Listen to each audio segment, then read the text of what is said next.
What is going on, everyone? Griffin here, coming at you with something a little bit different today. So today I wanted to make a tier list of the definitive rogues in Rogue Company. All other tier lists are obviously wrong. This is the most important tier list that you will ever see. So let's jump into it.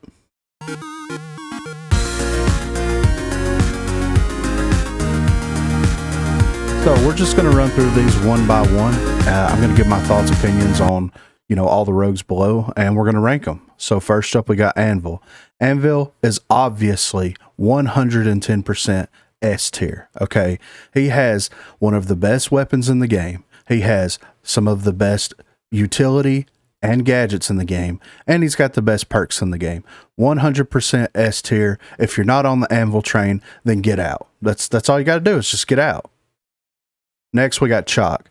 Chalk is going to float somewhere around B tier for me. And the reason why is because he's very situational, doesn't have a lot of range, really good at rushing in, especially if you use his ability. Sticky Grenade's great. He's got some decent perks, but they could do a little something different with him. Give him something a little bit longer range. I understand that the character is made for specifically pushing an objective, and I get that, and I like that about him.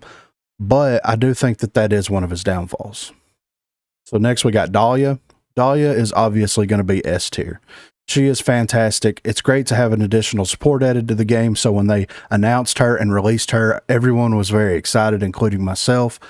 The MXR, it did get a pretty substantial nerf a while back, and it does not make it an S tier weapon anymore. But her submachine gun is still really good, and the MXR is not bad if you know how to use it and if you know how to hang back with it instead of being very aggressive with it.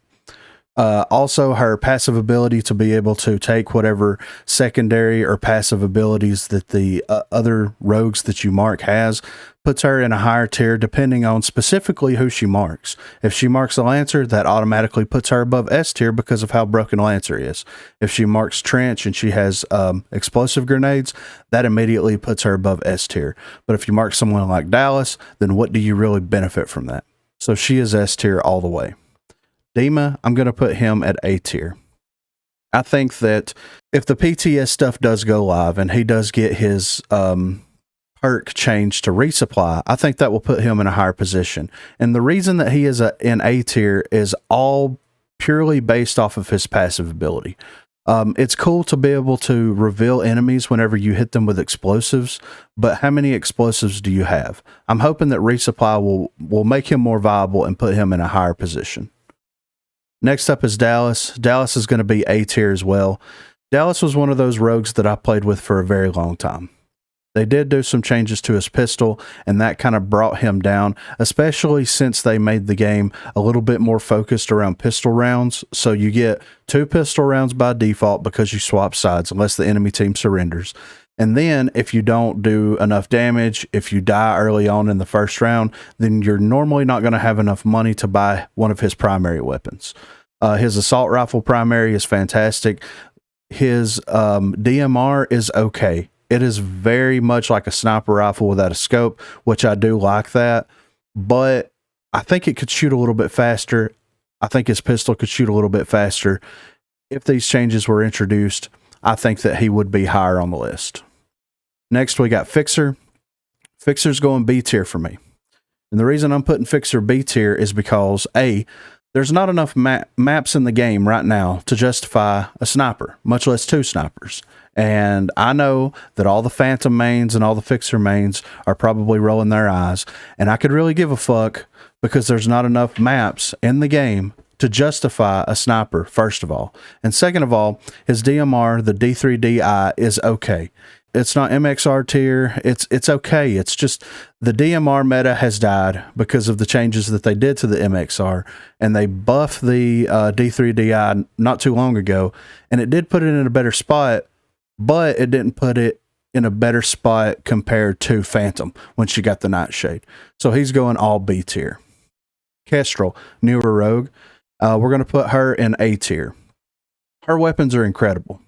Her passive ability is incredible. Her perks are incredible. Her primary ability is still dog shit. And that's just that. If they tweak her primary ability, then she would definitely 100% be S tier. And with her, they introduced the bounce grenades, which was like one of the best additions into the game, in my opinion. Between C4 and bounce grenades, you don't need anything else. You don't need incendiaries. You don't need frag grenades or anything like that. You got everything you need with the bounce grenades. I wish that they would just rework all the explosive grenades into bounce grenades, make it a little bit better.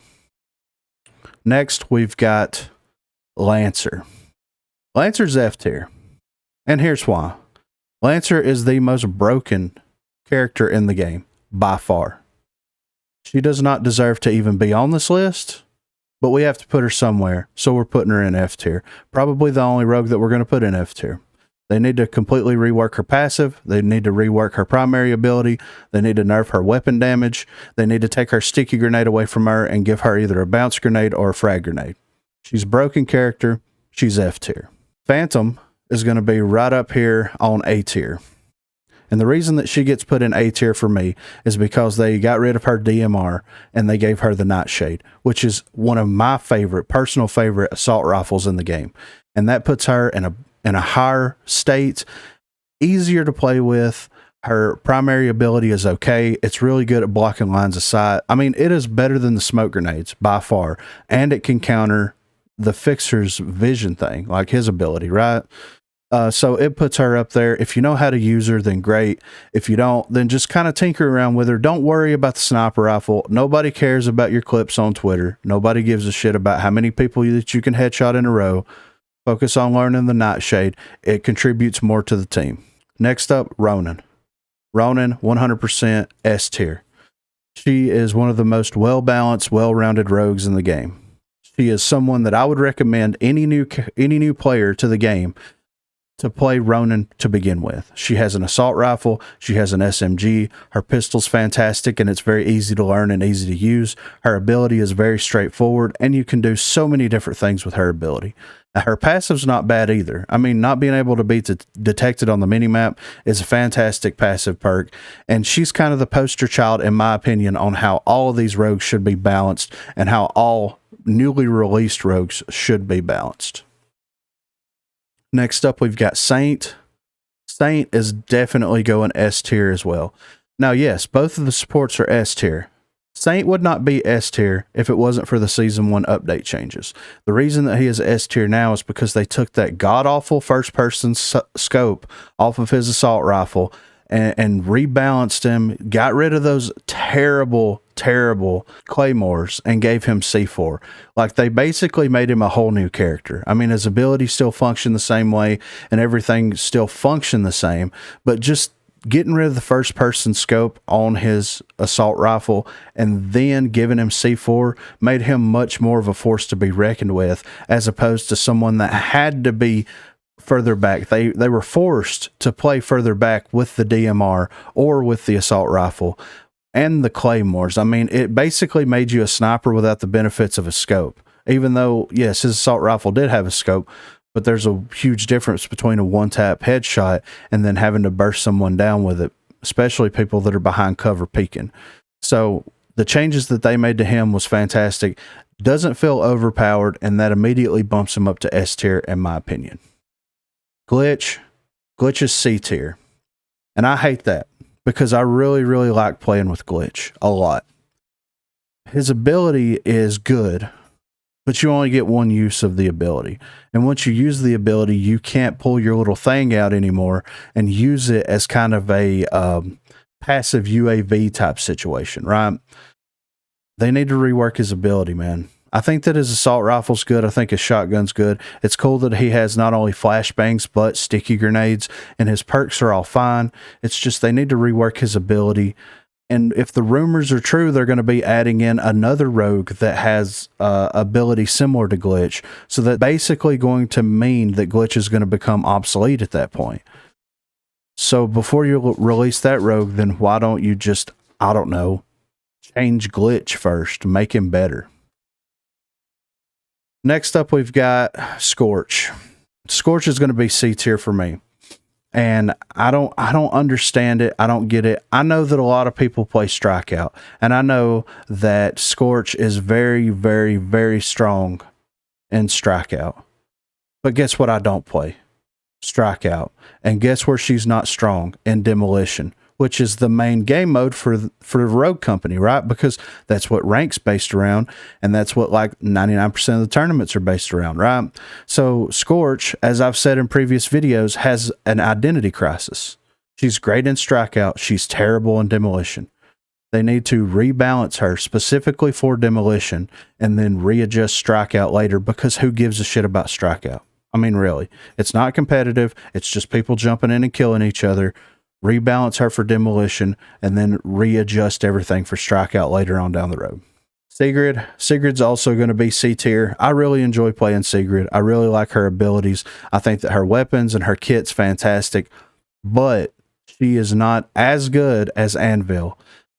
And they did make some buffs to her pistol and a couple other things recently. But I think that the biggest downfall is the way that people and enemies interact with the shield, right? They gave her a perk that allowed her to take less melee damage, which was great, because if you had your shield out, the only way anyone was supposed to be able to hurt you when you had your shield out and crouched was by punching you. Well, the shield, which is really nice, but it feels like there are way too many ways to shoot around this thing. If I have the shield out and I'm crouched down and I'm still taking bullet damage from people shooting directly in front of me, then something is wrong with the shield. And it needs to be looked at, and they need to adjust whatever it is. Whether they need to make it just a hair bit bigger so that it covers her full body when she's crouched.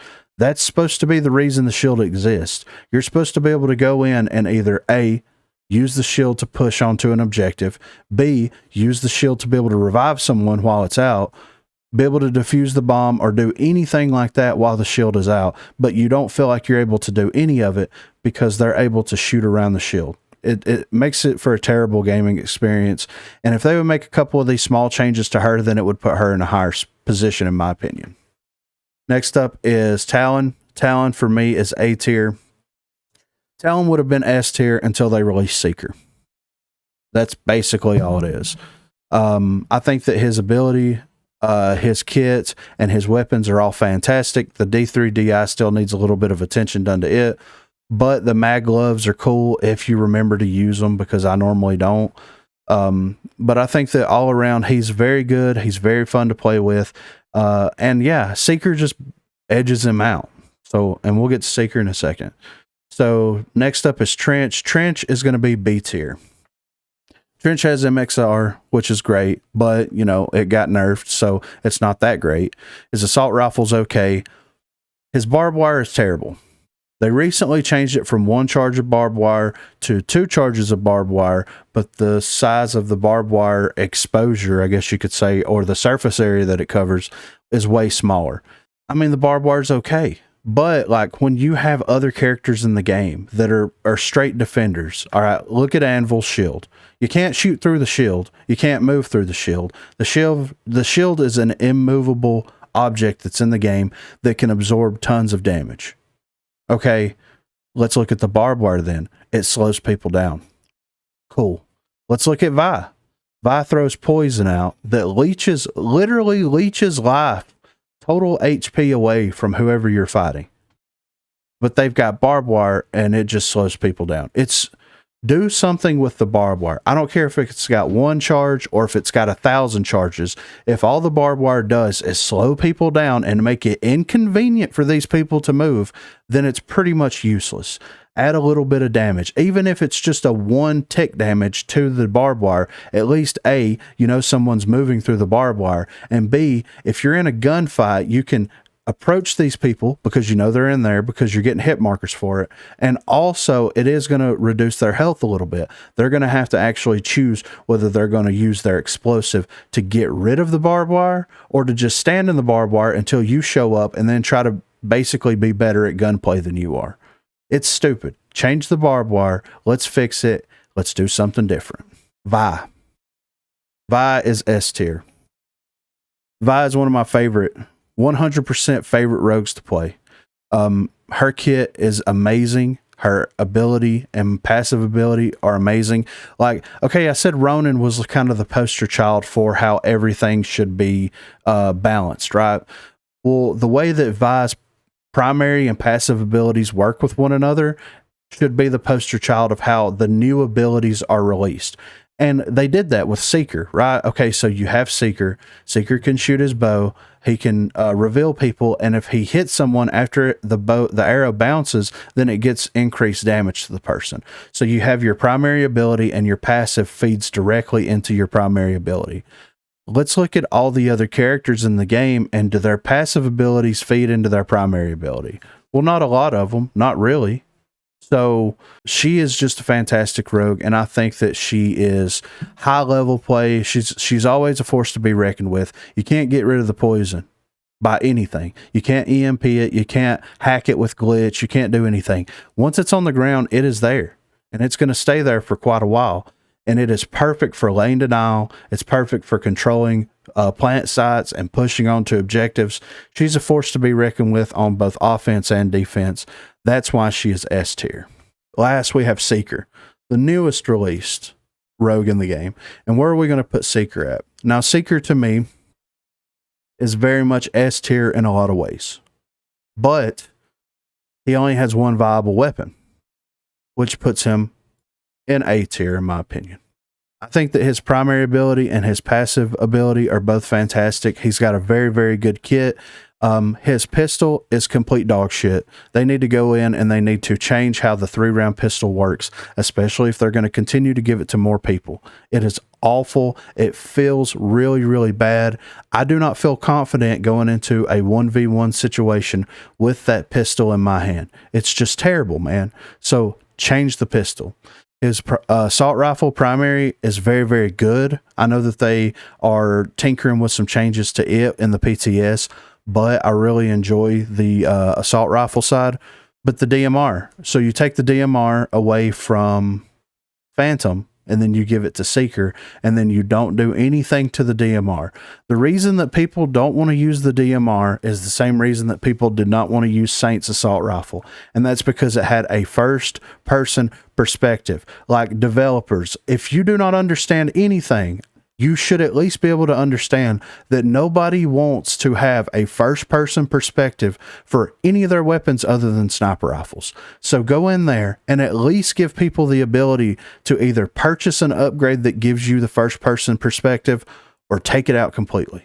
With that being said, Seeker is a fantastic rogue. I think that if they changed his DMR and made it to where it didn't have a first-person perspective, then he would be S tier and he would be a force to be reckoned with. He already is, because he's got the bounce grenades, and with the bounce grenades, you bounce them off something. His passive ability gives them increased damage, which is fantastic right out of the gate. You don't even have to buy the upgrade for the increased damage with the bounce grenade because you have that built into his kit. All of his perks are fantastic. It just fix the DMR and the pistol. Like, the only way that Seeker feels comfortable in my hands is with his assault rifle. If I have anything other than that, I don't feel good with it. So be sure to let me know what you think in the comment section down below. Yes, this is the definitive tier list, and as you can see, it looks pretty good. The only broken character is Lancer. So if we can get Lancer fixed, then this game would probably be in a better state.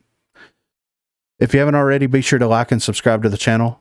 Please be sure to do that to help me out. Also, in the description are links to Facebook, Discord, and Twitter. If you need to contact me, those are the places to do so.